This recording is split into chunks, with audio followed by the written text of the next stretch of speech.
Vous aimez la France? Vous aimez la parcourir, la découvrir, partir à sa rencontre. Vous avez même parfois l'impression de bien la connaître. Nous avons tous une petite plage, une petite crique, une clairière, un hameau ou un chemin qui n'appartient qu'à nous, loin des sentiers battus, et que nous ne voulons partager qu'avec ceux que nous aimons. C'est cette France-là que nous voulons vous faire découvrir à travers 100 lieux qu'il faut absolument voir dans votre vie.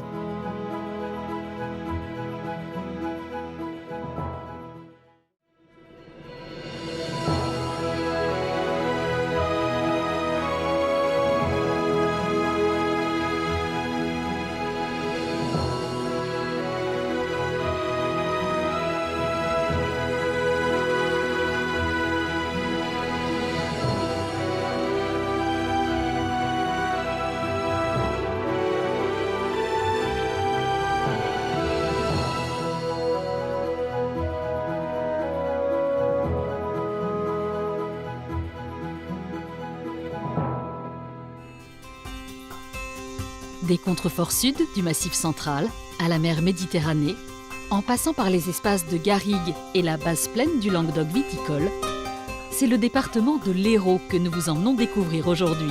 Un territoire étonnant, multiple, coloré. Un espace où le parfum doux de la lavande, le chant des cigales et le bleu de la mer sont un hymne à la douceur de vivre et au farniente.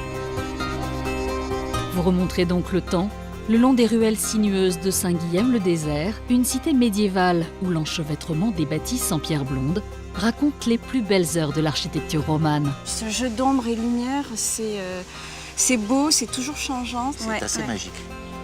Vous vous régalerez des saveurs chatoyantes de la Méditerranée avec un plat typique, la bourride sétoise. C'est le plat du dimanche, c'est le plat familial, quoi. C'est grâce à ça aussi que je suis tombé amoureux de ma femme.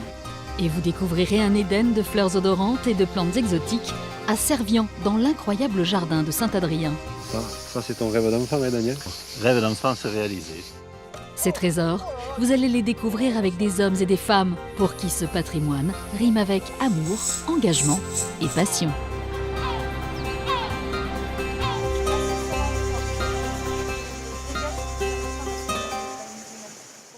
C'est au cœur de la vallée de l'Hérault que notre voyage commence, dominée par des falaises rocailleuses, ponctuées de thym, de chênes et de pins, traversée par des gorges escarpées et des rivières cristallines.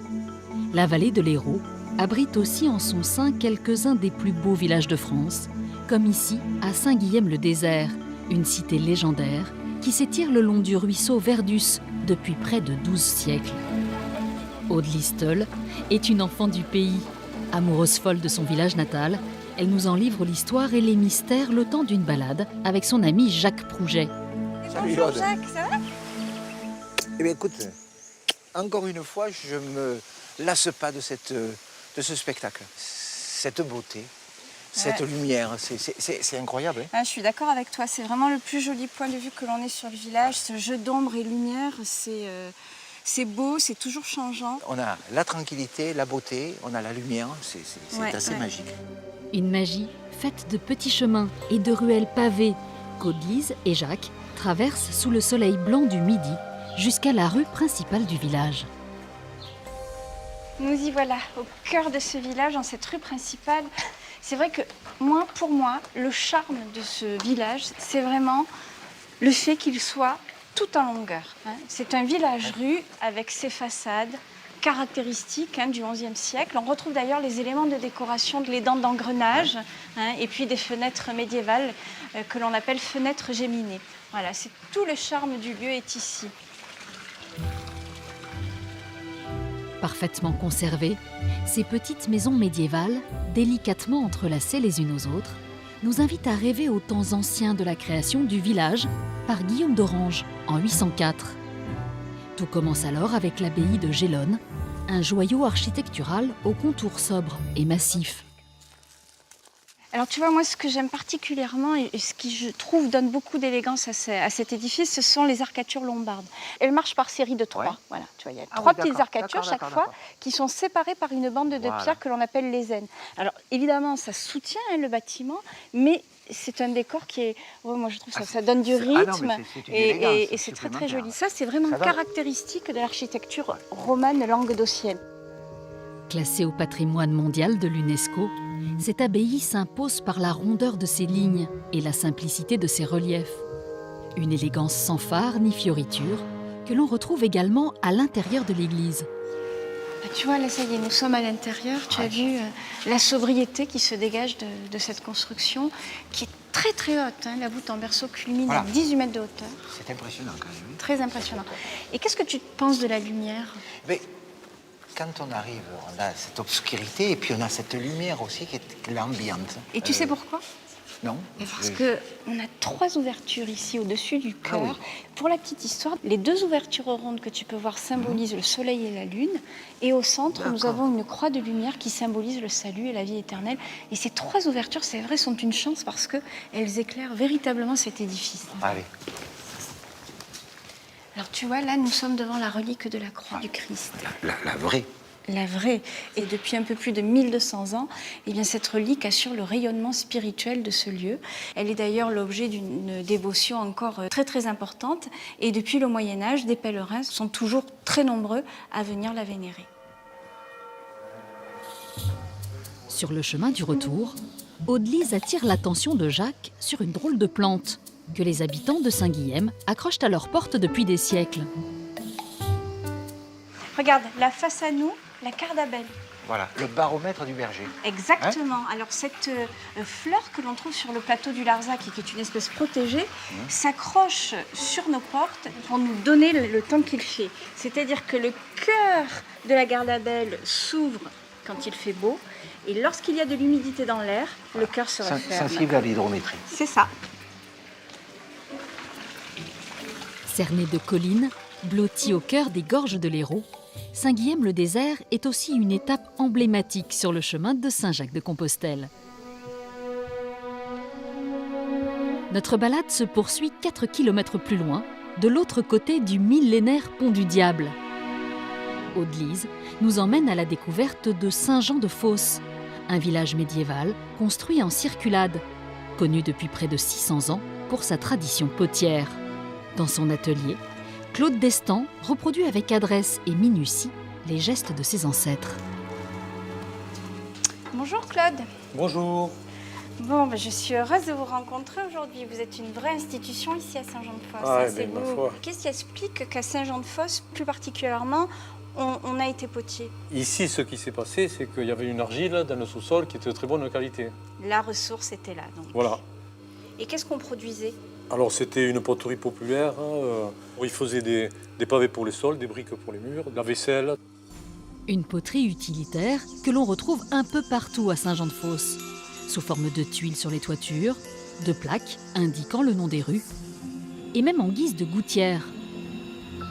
Et selon vous, quelle est la pièce emblématique de Saint-Jean-de-Fosse? Il y a la conscience, je suis en train d'en faire une, là, qui était utilisée par les moines. Les moines passaient dans les fermes avec leur conscience pendue au bas de l'âne. Ils faisaient la quête de l'huile d'olive. Ils tendaient la cruche aux paysans en disant « Donnez selon votre conscience ». Je peux en faire une, moi? C'est possible? Ah, eh bien... Vous allez m'initier? Eh bien, tu peux toujours essayer, hein. Même pas peur, Audelise enfile son bleu de travail et se retrousse les manches. Il te faut jeter la boule au milieu de la girelle. Voilà. Je vais commander le... Oh là là là là Ça là danse, là. là. Hein. Ça danse, oui, ça tangue. Alors, pour pas que ça danse, pense à mouiller, regarde. Ah, mais il faut avoir une force oui, incroyable. oui, oui. Ah, ah, Ah, là, voilà. Oul. Bon, là, il y a eu une petite faiblesse quelque part. Ah, c'est foutu. Zut. Ah oui. Là, c'est pas récupérable. Bon, bah, je Voilà. vous rends mon tablier alors. Hein. C'est dommage, l'extérieur était bien. Ah C'est l'intérieur qui a... Vous qui me le est parti. curez quand même, j'en ferai un Ah, point, ben oui, un point bien sûr. crayon. Bien sûr, oui, oui. Oui. Bon. C'est toujours intéressant de garder les premières pièces que l'on fait. C'est sûr. Merci en tout Voilà. cas pour Avec cette plaisir. initiation. Le village de Saint-Jean-de-Fosse et ses ateliers vous accueillent toute l'année pour une initiation à la poterie d'hier et celle d'aujourd'hui. En remontant vers le sud, au cœur des gorges de l'Hérault, une faille à flanc de montagne nous invite à plonger dans les entrailles de la Terre, à la rencontre de l'un des joyaux du patrimoine naturel de la région, la grotte de Clamouze. Vieille de 5 millions d'années, cette cavité qui s'étend sur 6 km et 3 niveaux est un véritable labyrinthe minéral dont Sandro Casagrande, guide et passionné de spéléologie, connaît les moindres recoins. Et dis-moi, on est où là précisément dans la grotte, toi qui sais absolument tout des secrets de cette cavité? Alors des secrets, non, je sais pas tout, mais je peux te dire qu'ici, en tout cas, on est dans un endroit historique. C'est par là que sont arrivés les premiers explorateurs en 45. Et si tu veux, il n'y a jamais eu d'homme avant 45 parce que pour passer par cette galerie, le seul moyen accessible, il faut passer dans de l'eau. Et en 45, il y a une grosse sécheresse, ce qui fait qu'ils ont réussi à passer dans cette galerie. Après cette découverte, des galeries sont creusées et aménagées pour permettre au public de parcourir ce trésor onirique, organique, vivant. Alors tu vois, ici, on arrive dans la salle du porche. Tout là-haut, tu vois une face très plate et légèrement arrondie. Ça s'appelle un disque de calcite. Alors le disque de calcite, c'est très simple. Tu vois, quand tu prends un tuyau d'arrosage et que tu arroses le jardin, Oui. eh ben, l'eau, elle sort à plat. Mhm. Ça fait un disque d'eau. Imagine, tu restes 200 000 ans comme ça, tu as un disque de calcite.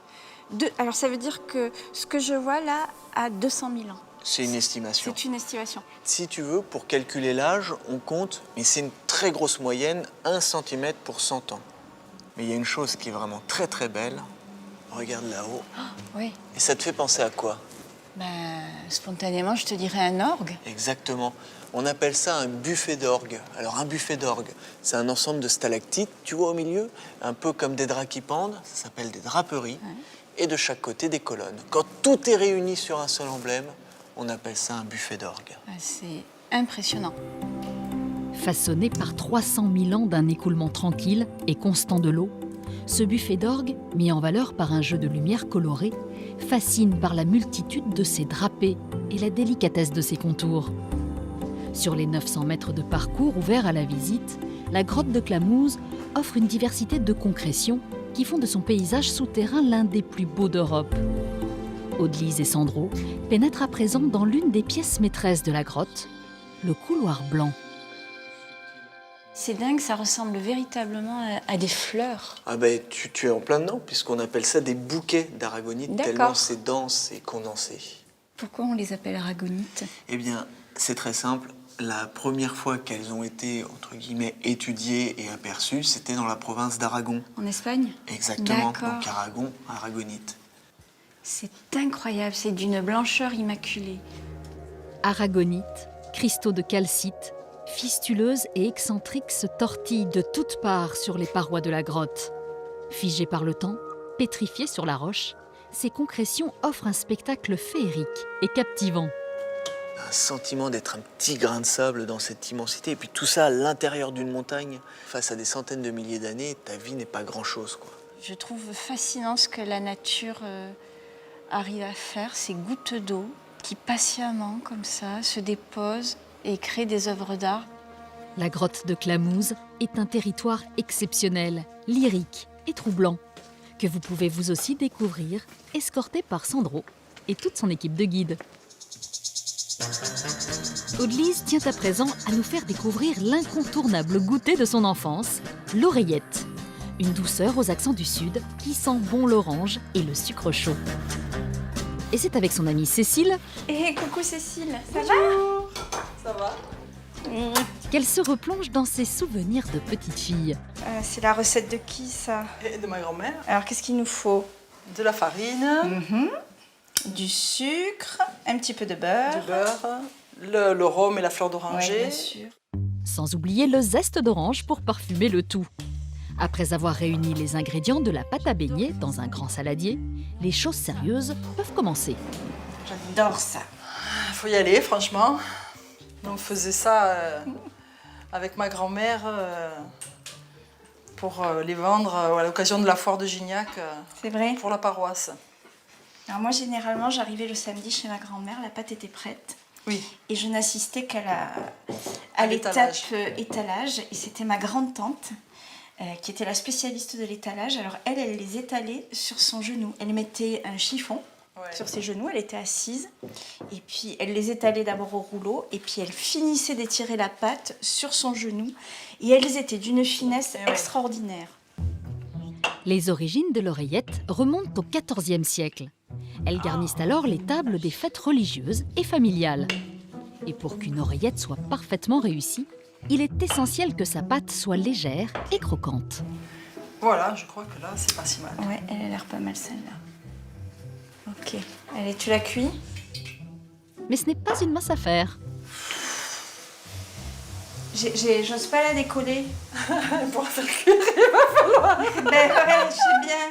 Mais je sens la catastrophe arriver. Il y a une troupistrou. Allez, hop, on Je recommence. Bon, ça, allez. le jeu de l'oreillette. 1-0. On recommence. Persévérante et C'est déterminée, Aude-Lise finit par y arriver. Yes, super.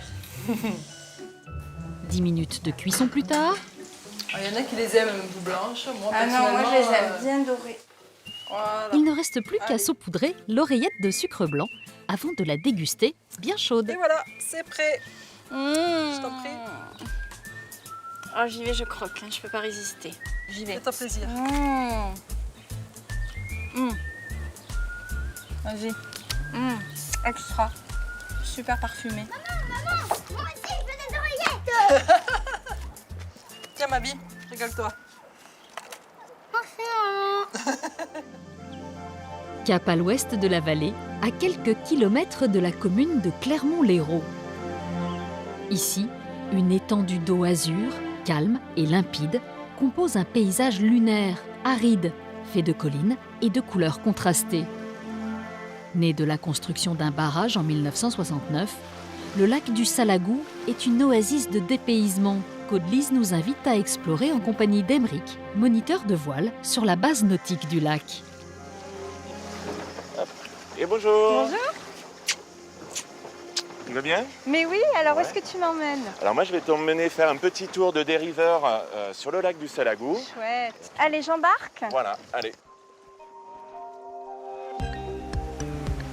De l'eau à perte de vue, des conditions météo idéales pour la pratique de sports nautiques, le lac du Salagou est un paradis pour les amateurs de voile, de pêche et de randonnée. Mais je suis stupéfaite par la superficie. C'est le plus grand lac du département et un des plus grands lacs de France. Au niveau superficie, il fait 750 hectares. Ah oui. Ouais, donc c'est déjà énorme. Voilà. Et le paysage est assez bluffant. Hein, là. Effectivement, ouais, on a des contrastes de couleurs qui sont voilà, entre le bleu-vert de l'eau, bon, le ciel bleu du sud et cette terre rouge. Une atmosphère propice à la contemplation et à la rêverie. Mais sur les eaux du Salagou comme ailleurs, la navigation requiert tout de même un minimum de concentration. Alors, tu vas m'aider? Oui. Voilà. Voilà le vent, et on a le vent qui commence à monter un petit peu. Je te sens pas très rassuré. Non. T'inquiète pas là, je pourrais te donner le diplôme du moussaillon, hein, Ouais, de retour à terre. Super. Voilà, impeccable. Les berges du lac sont aussi un espace préservé où la faune et la flore, caractéristiques du Languedoc, peuvent s'épanouir et se développer. Et c'est Laure Charpentier, guide pour les randonnées pédestres, qui prend le relais sur la terre ferme. Allez, je t'amène. Allez, Aurélie. super. Voilà. Nous voilà, tu vois, sur les bords du Salagou et on est tout de suite sur ces terres rouges, tu vois, très caractéristiques.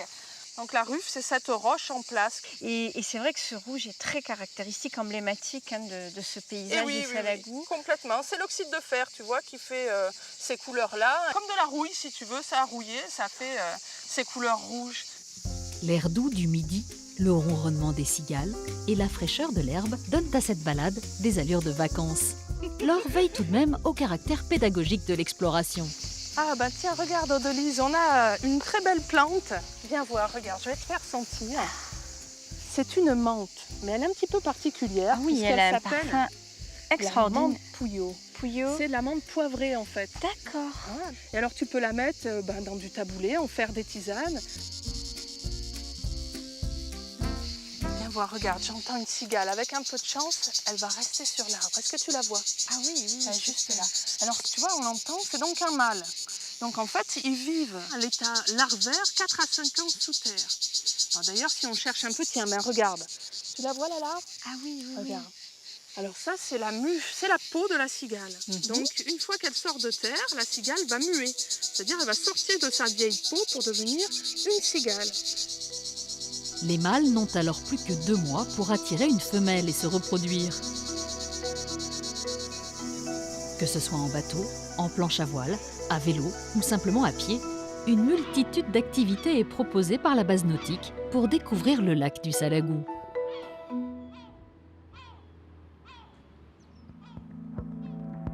Le département de l'Hérault, c'est aussi 87 km de littoral bordé d'étangs, de plages et de petits ports.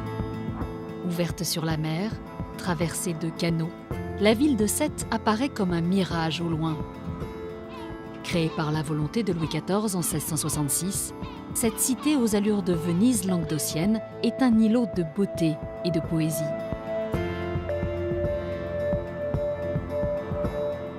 Tino vit à Sète depuis plus de 50 ans. Très investi dans la vie culturelle et artistique de la ville, il s'émerveille encore des couleurs, des paysages et de l'atmosphère si particulière de son île.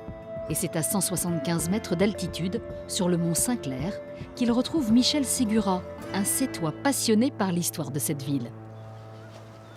Hello Michel, Oh, je t'ai reconnu de dos. Comment tu vas? Très bien et toi? Ça va, très bien. Je contemplais le paysage. Magnifique, hein? Ah, c'est une magnifique ville, notre ville de Sète. D'où vient ce nom de Sète exactement? On pense que ça peut venir de Sétim, qui est un nom phénicien qui représente une colline boisée parce que notre colline Saint-Clair était très très boisée. Et puis ça peut aussi venir de Cétus, qui veut dire un cétacé. La ville est d'ailleurs souvent comparée à une baleine délicatement couchée sur la mer. En contrebas, sur les pentes du mont Saint-Clair, le regard est attiré par un amphithéâtre de pierres blanches tourné vers l'horizon. C'est le cimetière marin, un lieu sacré pour les Sétois. Georges Brassens lui consacre l'une de ses plus belles chansons. Et de nombreux artistes ont été inspirés par la beauté tranquille de ses allées et le panorama sublime qu'il offre aux visiteurs. Ce cimetière marin s'est établi autour des carrières qui ont servi à faire le port de Sète, et des carrières qui étaient très importantes et qui ont été le point de départ de notre ville. Et ces carrières ont été petit à petit transformées en cimetière. La partie basse de ce cimetière était l'emplacement où se situait la première église de Sète, et tout le quartier qui est autour, c'est le quartier des premiers Sétois. Pourquoi on appelle le cimetière marin? Cet endroit-là s'appelait autrefois le cimetière Saint-Charles. Il a fallu que Paul Valéry, qui est né à Sète, qui a vécu à Sète, qui est enterré ici, a créé un poème qui s'appelle Le cimetière marin, qui commence par « Ce toit tranquille où marchent les colombes, entre les pins palpitent, entre les tombes ». C'est vraiment la description parfaite de ce que nous voyons actuellement devant nous. En 24 strophes, Paul Valéry chante une ode à la légèreté du vent, au mouvement des vagues et à la plénitude que ce lieu unique éveille en lui. Près d'un siècle plus tard, sa tombe attire de nombreux touristes venus rendre un dernier hommage à cet artiste qui les a tant marqués. Le concierge de ce cimetière était tout le temps importuné par les gens qui lui demandaient où se trouve la tombe de Paul Valéry, où se trouve la tombe de Paul Valéry, si bien qu'il avait dressé un chien. Il lui suffisait de dire Valéry et le chien se rendait immédiatement sur la tombe, entraînant derrière lui les gens qui venaient voir la tombe de Paul Valéry.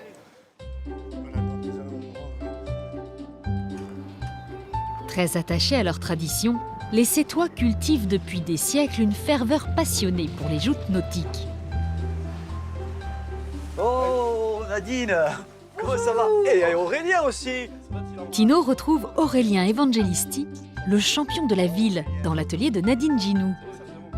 Depuis plus de 20 ans, c'est elle qui conçoit et entretient les costumes des jouteurs. Et qu'est-ce que tu fais Nadine là? Tu habilles notre champion? Oui, le costume des jouteurs a évolué au fil des époques, mais il se constitue toujours d'un pantalon blanc, d'une chemise blanche et d'une veste blanche. Et pourquoi tout blanc quand on joute? Il y a une signification? C'est la pureté du combat, c'est la lumière du midi, c'est tout ça. Ça a une notion aussi d'égalité. On est tout le monde au même niveau. Et en fait, la tenue du jouteur aussi sert de passage de l'ombre à la lumière. Et c'est vrai que ce passage de la tenue civile à la tenue du jouteur permet de rentrer dans le combat.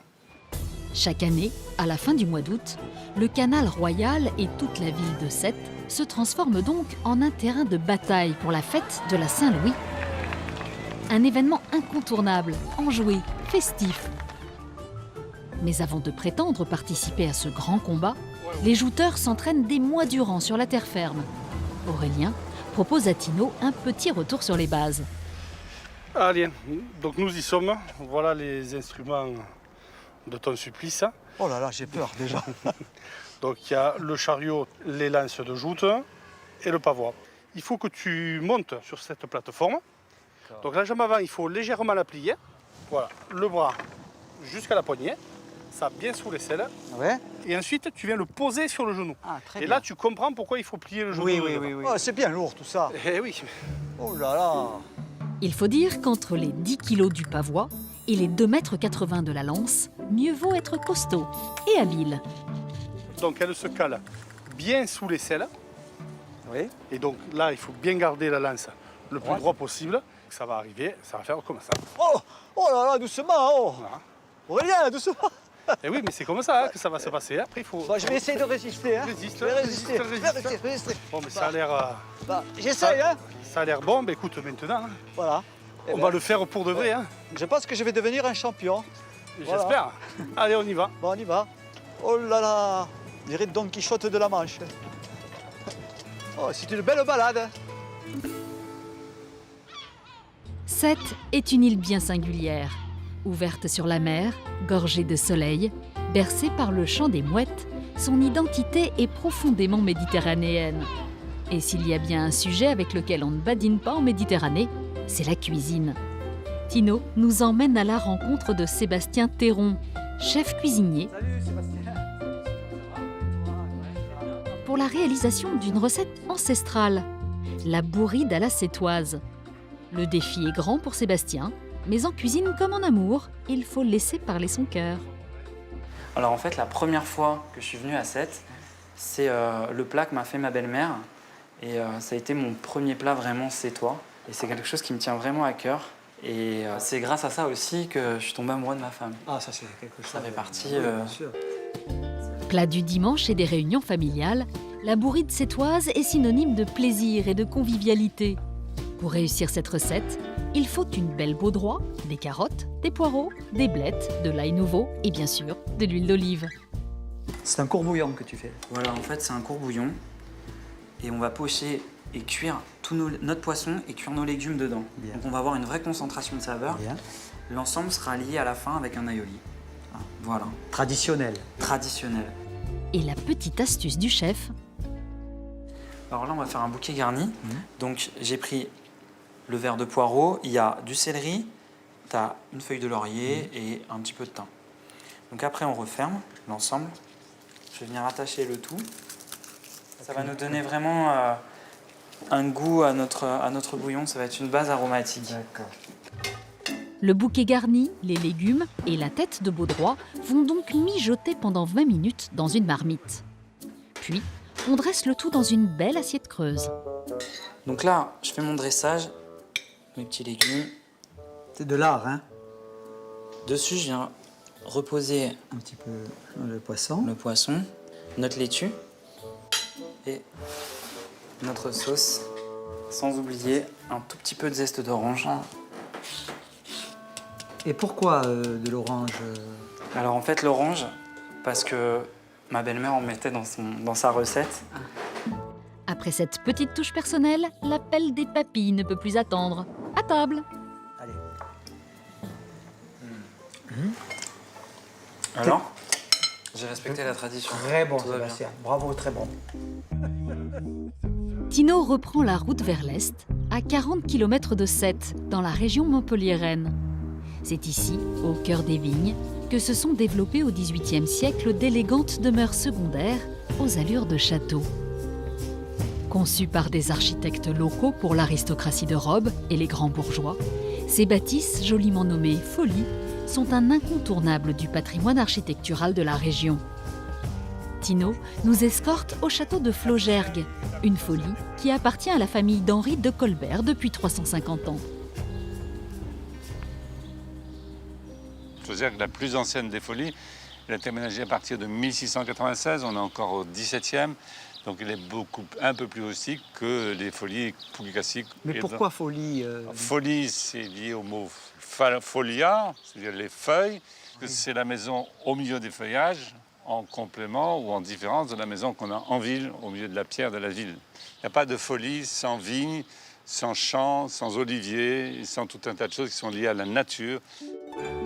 Sobre, brut, simple, le dépouillement de la façade, inspiré des villas italiennes de la Renaissance, contraste avec le foisonnement décoratif des intérieurs. Ici, chaque objet a son histoire. Et c'est Pierre de Colberg qui s'en fait le conteur d'un jour, pour le plus grand plaisir de Tino. Alors Pierre, quand on rentre vraiment dans cette pièce, on est émerveillé de voir tant de belles choses. Dans ce salon, on a vraiment l'esprit du XVIIIe siècle, cette idée de s'ouvrir au monde. Alors là, j'ai un bel objet à te montrer. J'ai remarqué. Alors ça, c'est un zograscope. C'est l'ancêtre du vidéoprojecteur, de la télé, d'Internet. C'est vraiment les prémices du tourisme. C'est formidable, ça. Et oui, on voyage sans bouger, mais surtout, au niveau scientifique, l'appareil permet de visionner des vues d'optique. C'est une gravure qui est peinte à la main. Donc tu peux t'avancer, il faut bien regarder dans l'axe de la lentille. Alors, il faut rester droit. Rester droit, il faut ça. se mettre dans l'axe, vraiment. Reste-toi encore un petit peu. Oui.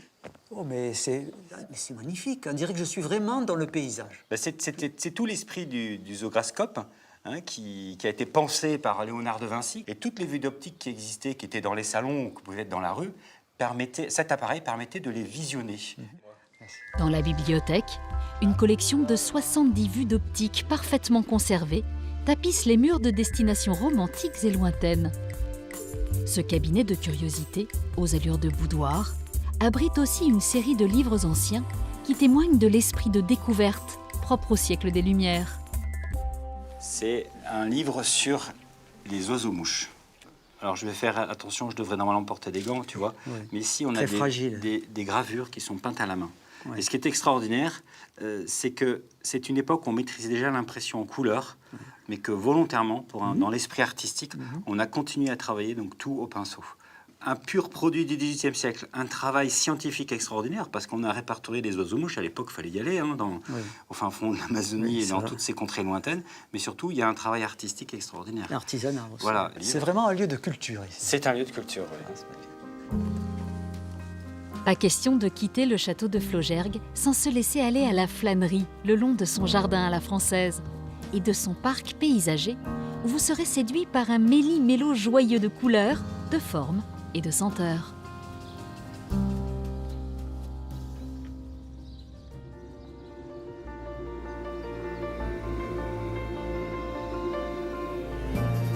Avec ses 7500 hectares de superficie, ses 19 km de long et ses 4 km de large, l'étang de Thau est le plus grand lagon de la côte languedocienne. Au lieu de l'ostréiculture depuis l'Antiquité, ces eaux turquoises recèlent une multitude de poissons et de coquillages qui font le bonheur des pêcheurs depuis des siècles.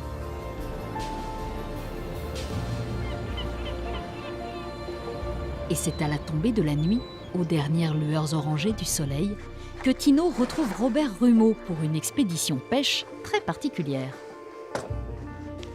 Oh Robert, bonsoir, comment vas-tu? Ça va Tino? Ça va Très bien, très bien. Mais je te présente Irvine. Salut. Enchanté. Voilà. Est-ce que tu es prêt pour aller faire une petite partie de pêche ce soir? Pas de problème, en avant. Voilà, ben, il te manque plus qu'à t'habiller. Eh bien, je vais le faire. Pour Robert, la pêche est une histoire de famille et cela fait 5 générations que l'on se transmet le secret de la pêche à la battue. Voilà, Tino. Impeccable. Ah. Tiens, me fais Voilà. Un vrai pêcheur. Une technique qui se pratique de nuit au large de l'étang. C'est parti. De mars à fin septembre, tout comme Robert, une vingtaine de pêcheurs passent leur nuit sur de petites barques traditionnelles en quête de dorades, de loups et autres muges qui peuplent cette petite mer intérieure. Tu t'en vas le soir, tu es au calme, tu penses à rien. Et voilà, tu vas pratiquer le métier que tu fais avec passion. En fait, tu es un petit peu comme chez toi, là. Hein. Ben ouais. Cet étang de Thau, c'est un petit peu ton jardin. Ouais. Maritime. Eh bien, je vais te dire mieux, je suis peut-être même plus à l'aise ici sur l'eau que sur terre. La pêche à la battue se pratique dans un silence quasi religieux. L'embarcation s'avance tranquillement avant d'allumer les phares. Le but étant d'effrayer le poisson pour qu'il se précipite de lui-même vers le filet. On fait peur aux poissons. Ah, c'est pour ça qu'il saute. Voilà. Comme on est sur un secteur qui a beaucoup de muges, mais les muges au fur et à mesure ils ont peur et ils sortent sur l'eau. Pris au piège, les poissons sont remontés à bord et libérés des mailles. Quelle technique! Une opération qui requiert un certain doigté. Putain, j'arrive pas. Hein. C'est pas évident, hein? Ton histoire, c'est pas évident. Tino, qui ne pensait pas avoir le pied marin, semble porter chance à Robert. Oh, tiens-le, tu me portes bonheur. Ah. Allez, Bon, alors je viendrai souvent. Ah ouais, tu veux pas qu'on s'associe? Non, non. Allez, tu vois, c'est pas encore à bord. 5 heures après le départ, Tino est épuisé, ému et très heureux de cette traversée insolite.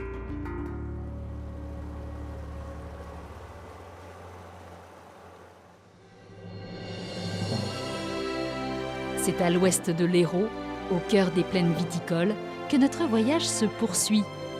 Le Biterrois, un territoire de 200 000 hectares bordé par la Méditerranée, traversé par le canal du Midi et recouvert d'une mer de vignes verdoyantes et fécondes, saura vous charmer par ses villes chargées d'histoire, ses villages atypiques et ses paysages changeants.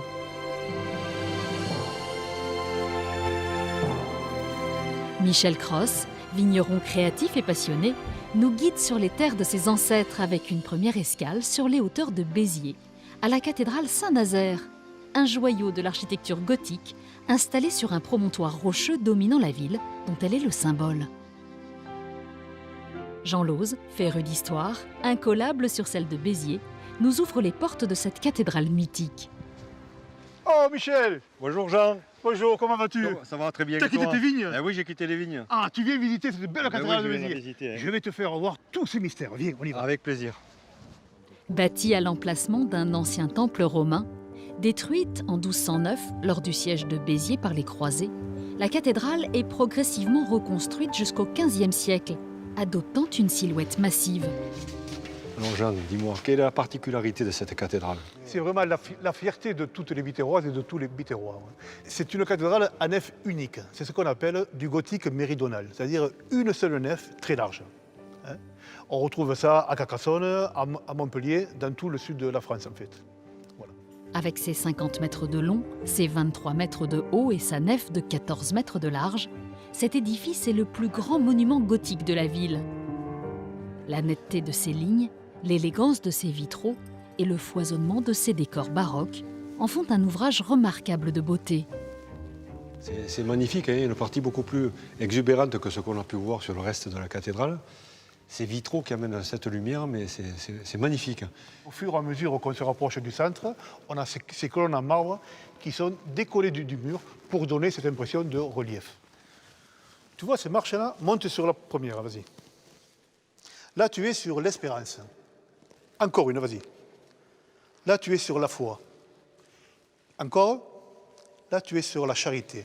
Ce sont les 3 vertus théologales. Tu peux préciser théologales? Les 3 vertus théologales, ce sont les 3 vertus qui permettent de comprendre le mystère de Dieu. Tu vois? Et ces vertus, évidemment, sont toujours représentées par des femmes. Tu vois ici, on a une femme qui est prise dans une tempête, elle jette une ancre à la mer en espérant qu'elle sera sauvée. Donc c'est l'espérance. Ici, on a la foi qui est représentée par la foi dans les Écritures et la présence du Christ dans le calice. C'est ce qui différencie l'Église catholique des autres églises chrétiennes. Et la charité, ici, une femme encore qui s'occupe de jeunes enfants, qui fait la charité.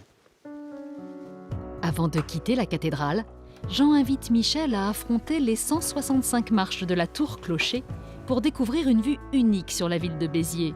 Une ascension qui monte à la tête de Michel et Jean. Tu vois là, on est sur les toits de la cathédrale. Tout est en pierre, tu vois. Et leur donne envie de scander des vers en patois occitan. À qui est Béziers? Est-ce pas poli notre pays? Est-ce poli de Bémaille? Ça veut dire, il n'est pas beau notre pays, ici c'est Béziers. Et ici c'est Béziers, voilà, la capitale. C'est magnifique. Classée monument historique depuis 1840, la cathédrale, son cloître et son jardin sont ouverts à la visite toute l'année. Alors courez-y! À peine 15 km plus loin, au nord-est de Béziers, dans la commune de Servian, c'est un Éden bien terrestre que Michel nous invite à découvrir. 4 hectares de verdure, de sculptures, de fleurs odorantes et colorées, un jardin luxuriant né de l'imagination de Daniel Malguir et son épouse, Françoise. Pendant 15 ans, le couple a travaillé sans relâche pour transformer de vieilles carrières de basalte en un paradis végétal. Ah, regarde. Alors ce jardin, Daniel, c'est ton rêve d'enfance, ça, quoi? Rêve d'enfance réalisé. Et comment tu as fait pour arriver à aménager ça? Parce que tu n'es pas architecte, tu n'es pas maçon, tu as fait tout un tas de réalisations. Moi, je suis abasourdi par le travail qui a été réalisé sans en avoir la connaissance initiale, quoi. C'est comme tout, pour arriver à un bon résultat, il faut avoir de l'amour. Et c'est vrai qu'avec beaucoup d'amour, on peut déplacer les montagnes. Et de l'amour, Daniel en a à revendre. Aujourd'hui, près de 200 variétés de plantes, de fleurs et d'arbres peuplent son jardin. Chaque parcelle est entretenue avec minutie. Ça s'appelle une érythrine. C'est un arbre très très rare. Hein. C'est un arbre qui est difficile à acclimater. Il vient d'Amérique du Sud, aussi du Costa Rica.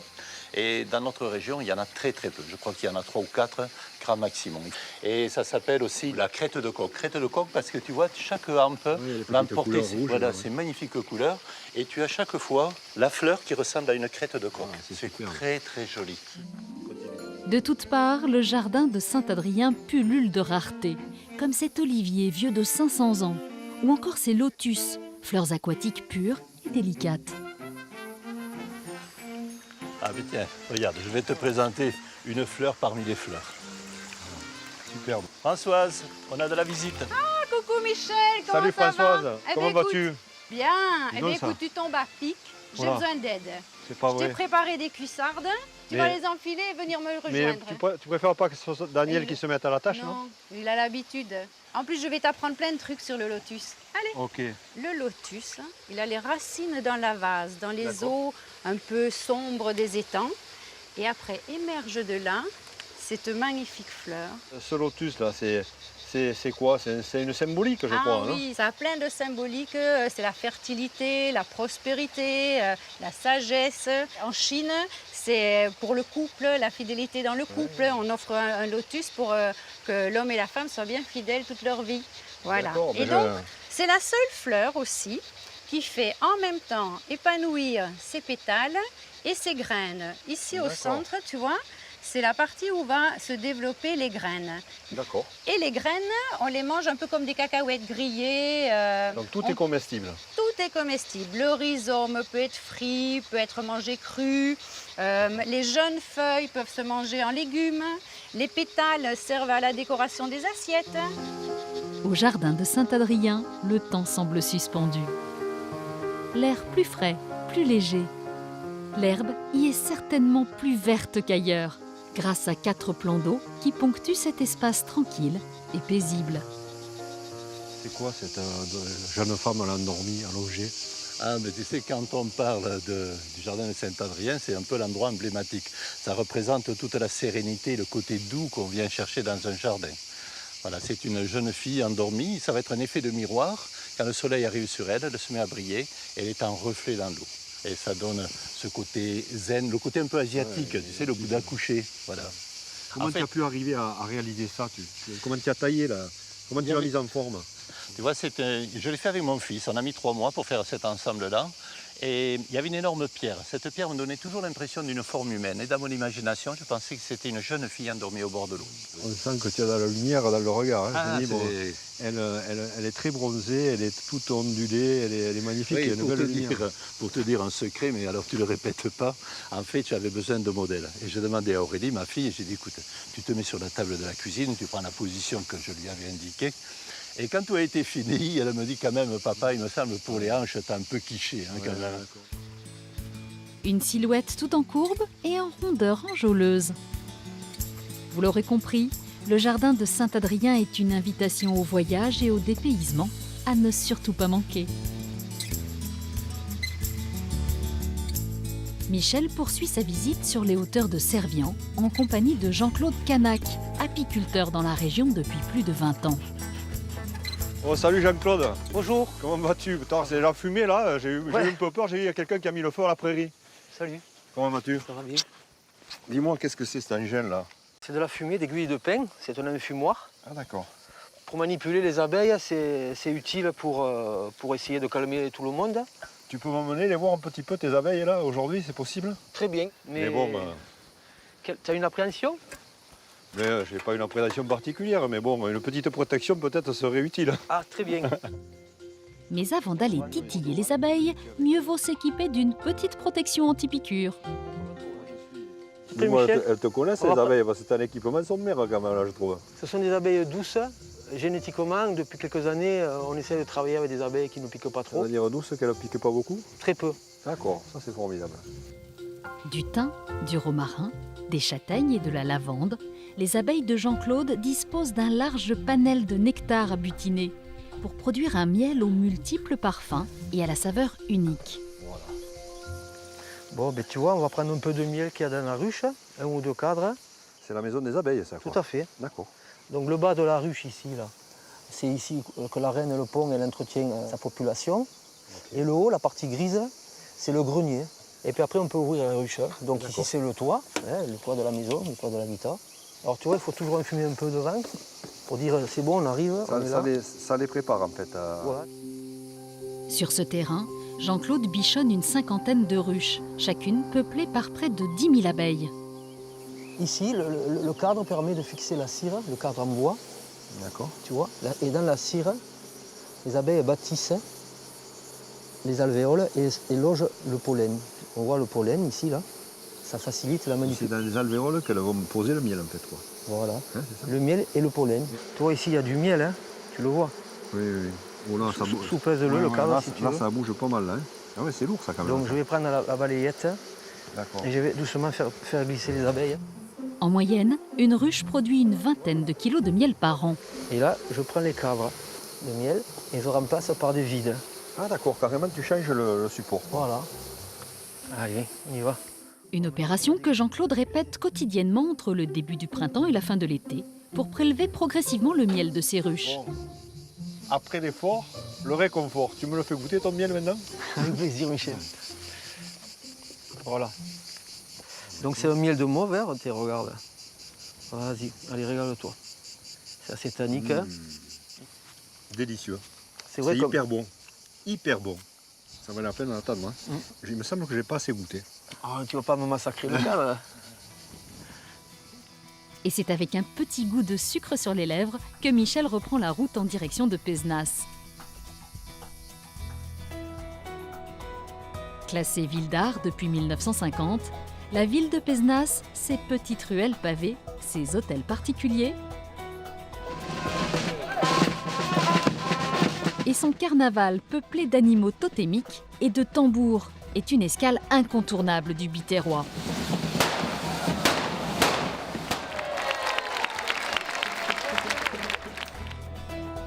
Dans son atelier, situé au cœur de la vieille ville, Éric Bournil, tourneur sur bois, façonne au gré de ses humeurs des meubles, des vases et autres créations tantôt lisses et élégantes, tantôt colorées et farfelues. Michel le retrouve pour parler de cet artisanat ancestral dont il perpétue le savoir-faire. Bonjour Éric. Salut Michel. Comment vas-tu? Ça va bien? Ça va, je te remercie, oui. Voilà. Dis-moi, qu'est-ce que tu es en train de réaliser là? Bah, je fais un vase en bois de houx. Je travaille tous les bois, quels qu'ils soient. Hein. Ils ont tous leurs particularités, leurs couleurs, leurs textures. Là, tu vois, il y a une tâche que je vais essayer d'exploiter au mieux. Elle est très belle, cette tâche. C'est une tâche naturelle. Hein. Ça va faire un joli dessin. Tu utilises l'esthétique naturelle du bois? Bien sûr. D'accord. Oui, toi-même, tu l'as appris comment, en fait, ça Moi, je l'ai appris un peu chez les compagnons, dans ma jeunesse. C'est une belle école, ça. Oui, oui, bien sûr. Oui. Par contre, le métier a bien failli se perdre à cause de la mécanisation et tout ça. C'était quand même... on a failli perdre toutes les techniques. Ouais. Mais pour Éric, pas question de renoncer à cette technique dont les origines remontent à l'Égypte antique. Patiemment, habilement, il reproduit les gestes de ses ancêtres, explore le potentiel du bois, laisse libre cours à son imagination et transmet son amour du tournage sur bois. Bon, ben, je pense que tu as envie d'essayer maintenant. Écoute, bon, est-ce que tu es prêt à prendre le risque, hein, parce que moi je vois un objet qui se présente magnifiquement. Je ne voudrais pas quand même exagérer. Bon, ben, Y a écoute, pas de problème. Si tu tu es fais prêt à ce me que faire je dis, confiance, ça va j'essaie le de faire au mieux. Ok, alors on démarre la machine. On pose ici d'abord. On pose ici d'abord, d'accord. On incline la gouge légèrement sur le côté comme ça. Et il faut, tu vois, que le biseau ici, là, il faut qu'il porte sur le bois. Bon, je suis ton apprenti, Tu es compagnon. droitier ou gaucher? Droitier. Ok, alors tu vas tenir ici plus près. Et là, tu vois le copeau qui commence à sortir. Et j'accompagne et je suis la forme. Appuie pas trop fort.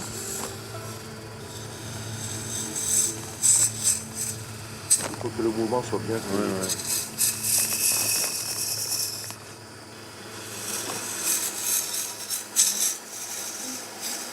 Bon, ben c'est pas si mal pour une première Tu fois. vois, hein, quand on y arrive, quand on est bien guidé. Voilà, et puis je vais te montrer comment ça se passe. On va aller dans la boutique. D'accord, ah ouais, ça m'intéresse. Et je vais te Voilà, montrer voilà. le résultat fini. D'accord, merci. Les pièces réalisées par Eric, toutes uniques, sont exposées et vendues sur place pour le plus grand plaisir des passants et des amateurs de beaux objets. Alors voilà le genre de choses que l'on peut réaliser. C'est une œuvre d'art là, mais c'est formidable parce qu'à la fois il y a le travail de précision que tu m'as montré, la technique, etc. Et derrière, il y a l'évolution, la nature lors du séchage qui lui donne une note particulière. Et c'est tout. Que la nature s'exprime. Il faut que la nature s'exprime. Et puis bon, elle est quand même bien initiée par ton travail. Et c'est formidable. Merci. C'est donc sur cette note créative que notre voyage à travers l'Hérault s'achève. Vous savez à présent que cette région regorge de paysages grandioses, d'ouvrages architecturaux remarquables et de traditions séculaires et typiques qu'il faut absolument voir une fois dans votre vie.